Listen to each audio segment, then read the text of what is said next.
అన్నమయ్య జిల్లా Rajampet sub collector office వద్ద CITU ఆధ్వర్యంలో వీఆర్ఏల సమస్యలు పరిష్కరించాలని రాష్ట్ర కమిటీ పిలుపు మేరకు బుధవారం ధర్నా నిర్వహించారు. ధర్నాకు 8 మండలాల నుంచి గ్రామ సేవకులు పాల్గొన్నారు. ముఖ్య అతిథిగా పాల్గొని సిఐటియు జిల్లా అధ్యక్షులు సిహెచ్ చంద్రశేఖర్ మాట్లాడుతూ కూటమి ప్రభుత్వం అధికారంలోకి వచ్చే ఏడాది గడిచినా వీఆర్ఏల సమస్య ఏ ఒక్కటి పరిష్కారం చేయలేదన్నారు. ఎన్నికల ముందర సమస్యలు పరిష్కరిస్తామని చెప్పి ఏడాదైనా గుర్తుకు రాలేదా అని ప్రశ్నించారు. గ్రామ రెవెన్యూ సహాయకులు 8 సంవత్సరాలుగా జీతాలు పెరగలేదన్నారు. గత ప్రభుత్వంలో జగన్మోహన్ రెడ్డి 18,000 పెంచుతానని ఒక్క రూపాయి కూడా పెంచలేదన్నారు. పక్కన ఉన్న తెలంగాణ రాష్ట్రంలో వీఆర్ఏలకు పే స్కేళ్లు ఇచ్చి ప్రభుత్వం ఆదుకుంటుందన్నారు. ఇక్కడ మన రాష్ట్రంలో కూడా వీఆర్ఏలకు పే స్కేల్ అమలు చేయాలని మంత్రులు అధికారులు చుట్టూ ప్రదక్షిణలు చేస్తున్నా కనికరించడం లేదన్నారు. చదువుకున్న వీఆర్ఏలు ఎప్పటికైనా వీఆర్ఓ ప్రమోషన్ వస్తుందని ఆశగా ఎదురు చూస్తున్నారని ప్రభుత్వం మాత్రం ప్రమోషన్లు ఇవ్వకుండా నిర్లక్ష్యం వహిస్తోందన్నారు. నామినీలుగా పనిచేస్తున్న వారిని వీఆర్ఏలుగా గుర్తించాలన్నారు. ప్రమోషన్ల కోసం ఎదురు చూస్తున్న వీఆర్ఏలకు వయోభారం పెరుగుతోంది. దళిత, గిరిజన, మైనార్టీ, బడుగు బలహీన వర్గాలకు వీఆర్ఏల కుటుంబాలకు ఆకలి బాధల నుండి ఆదుకోవాలని రాష్ట్ర ప్రభుత్వానికి విజ్ఞప్తి చేశారు.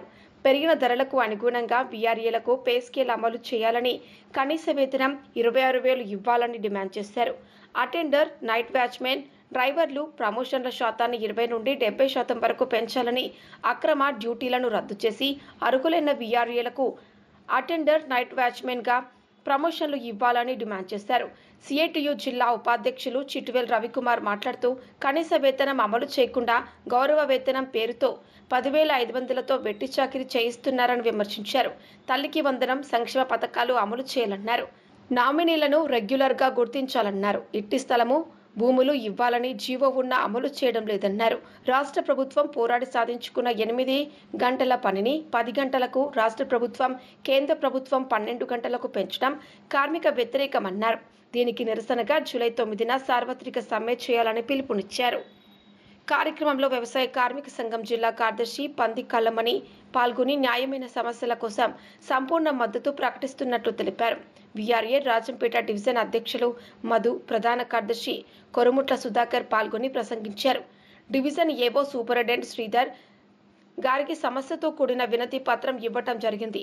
రైల్వే కోడూరు కార్యదర్శి కలిశెట్టి లక్ష్మీకర్ కుమార్, బత్తిన సుబ్రహ్మణ్యం, బి నాగరాజు, ఈ బలరాం, ఓబులవారిపల్లె మండల కార్యదర్శి మోడి ప్రసాద్, రామ్ ప్రసాద్, సుబ్రహ్మణ్యం, లావణ్య, పుల్లంపేట వెంకట సుబ్బయ్య, శివయ్య, హరి, సీను, వెంకటయ్య, చిట్వేల్, సుబ్బారాయుడు, చక్రపాణి, వెంకటరమణ, శివయ్య, పెనగలూరు, మల్లి, కరిముల్లా, సుమలత, రాజంపేట, నర్సింహులు, రమణయ్య, నందలూరు, రత్న, నర్సింహులు, హరీష్, శ్రీను, పెంచలయ్య, ప్రసాద్, సుండుపల్లి, నాగరాజు, అల్లాబకాస్, రమణ తదితరులు పాల్గొన్నారు. ఈ బంగ్లాల్లో పనిచేయాలని మా గ్రామ సేవకులు వచ్చాయి. అదేవిధంగా ఈరోజు అటెండర్ పనులు అన్ని మొత్తం మీరు ఆఫీసులో పనిచేస్తున్నారు. అటెండర్ పోస్టులు భర్తీ చేయరు, నైట్ వాచ్మెన్ ఎందుకు చేయరు, డ్రైవర్లు చేయరు, చదువుకున్న మంది యువకులు చాలా మంది ఉన్నారు, అర్హత ఉన్నారు, వాళ్ళందరితో భర్తీ చేయాలని అడుగుతూ ఉన్నాం. గతంలో కూడా రాజంపేట సబ్ కలెక్టర్ అటెండ్ చేస్తున్నాం. మదనపల్లిలో ఇచ్చారు 20 పోస్టులు. అదేవిధంగా ఇక్కడ ఈ ప్రాంతంలో కూడా కొన్ని కుటుంబాలు బాగుపడతాయి, వాళ్ళకి ఇవ్వండి అని చెప్పిన ప్రమోషన్లు ఇవ్వాలని చెప్పి అడుగుతుంటే ఇంతవరకు ఏం చేస్తారో సబ్ కలెక్టర్ గారు చెప్పాలి. ఏమాత్రం ప్రయత్నం చేస్తారో చెప్పాలి. లేకపోతే మేము మీ విధులు పనిచేయం, బంధిస్తాం. ఈరోజు గ్రామాల్లో పనులు వసూలు చేయాలన్నా, గ్రామంలో చచ్చిపోయినా, బతికినా, భూమి కబ్జాకైనా, ఏ గొడవ జరిగినా ప్రతి ఒక్కదానికి రెస్పాన్సిబుల్గా ఉంటాం. కానీ మళ్ళా ఆఫీసులో పనిచేస్తున్నారు. ఏమన్నా అదనంగా డబ్బులు ఇస్తున్నారా? ఛార్జీలు జరుపుకోవాలన్నా కూడా కనీసం పెట్రోల్ అలవెన్స్ కూడా ఇవ్వడం లేదు. సైకిల్ అలవెన్స్ అన్న 10 రూపాయలు ఉండేది. కాబట్టి ఇవన్నీ కూడా రద్దు చేస్తారు. మనకి ఇంటి స్థలం ఇవ్వాలంటే మన ఇంటి స్థలం కూడా లేనటువంటి పరిస్థితి. భూమి ఇవ్వాలంటే 5 ఎకరాల భూమి మెట్టుంది, బాగానే 2.5 ఎకరాలు ఇవ్వాలంటుంటే ఒక ఎకరా కూడా మన అసెంబ్లీలో పెట్టరు. కానీ వాళ్ళ అధికార పార్టీ వాళ్ళ మనసులో పెట్టుకుంటారా? భూములలో 1000 ఎకరాలని కబ్జా అవుతాయా? భూమి మన కుటుంబానికి ఇస్తే మనం కాళ్ళ మీద మనం నిలబడతాం కదా. మనం ఈ వేతనంతో పని చేసుకుంటూ, మనం ఆ పని చేసుకుంటూ ఈ పని కూడా చేసుకుంటాం కదా. కాబట్టి రెవెన్యూ యొక్క సమస్యలు మనకి జీవం ఉంది, పోరాటం చేసి సాధించింది. ఇంటి స్థలం ఇవ్వాలా, పట్టాగ్రహం కట్టేయాలా, భూమి ఇవ్వాలని చెప్పండి. ఎందుకు అమలు చేయవు? ఈ రోజు మనకి ఇచ్చేది 10,000 రూపాయలు దాటితేనే సంక్షేమ పథకాలను వర్తించమని చెప్తే ఈ రోజు మన సంక్షేమ పథకం లేదు. ఈ రోజు అంతకుముందు అమ్మఒడి లేదు, అమ్మఒడిని ఇప్పుడు పేరు మార్చినారు, తల్లికి వందనం అన్నారు.